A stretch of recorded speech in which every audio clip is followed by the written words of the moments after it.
উত্তরবঙ্গের প্রবেশদ্বার বগুড়া জেলাকে ঘিরে দেশের সামরিক শক্তি বাড়ানোর মেগা প্রকল্প হাতে নিতে যাচ্ছে তারেক রহমানের সরকার। দীর্ঘদিন অবহেলিত থাকা এই জেলাতেই তৈরি হতে যাচ্ছে দেশের প্রথম সামরিক ড্রোন কারখানা এবং যুদ্ধ বিমান ঘাঁটি। এছাড়াও উন্নত ও শক্তিশালী আকাশ প্রতিরক্ষা ব্যবস্থা, আধুনিক নজরদারি প্রযুক্তি সংযোজনের মাধ্যমে সামরিক বাহিনী উন্নয়ন ও সক্ষমতা বৃদ্ধি, জাতীয় গুরুত্ব বিবেচনায় ফাস্ট ট্র্যাক প্রক্রিয়ার কাজ বাস্তবায়নের উদ্যোগের বার্তাও দিলেন প্রধানমন্ত্রী তারেক রহমান। সামরিক ড্রোন কারখানার সহযোগিতায় থাকছেন মধ্যপ্রাচ্যের শক্তিধর দেশ তুরস্ক।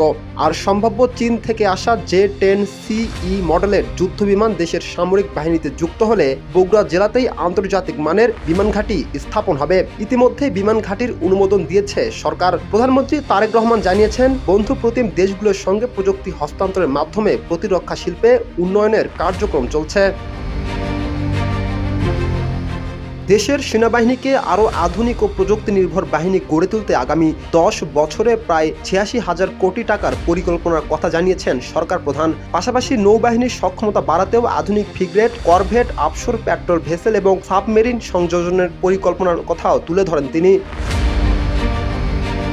জাতীয় প্রতিরক্ষা সক্ষমতা বৃদ্ধি, বৈদেশিক নির্ভরতা কমানো এবং দীর্ঘমেয়াদে প্রতিরক্ষা খাতে স্বয়ংসম্পূর্ণতা অর্জনের লক্ষ্যে দেশীয় প্রতিরক্ষা শিল্পে বিকাশের বিভিন্ন উদ্যোগের কথা জানিয়েছেন তারেক রহমান। তিনি বলেন, গবেষণা ও প্রযুক্তিগত উদ্ভাবন সম্প্রসারণের পাশাপাশি উন্নত সামরিক প্রযুক্তি, ড্রোন প্রযুক্তি, সেন্সর সিস্টেম, ইলেকট্রনিক এবং প্রতিরক্ষা সরঞ্জাম উৎপাদনে দেশীয় সক্ষমতা বৃদ্ধির পরিকল্পনার কার্যক্রম চলমান রয়েছে।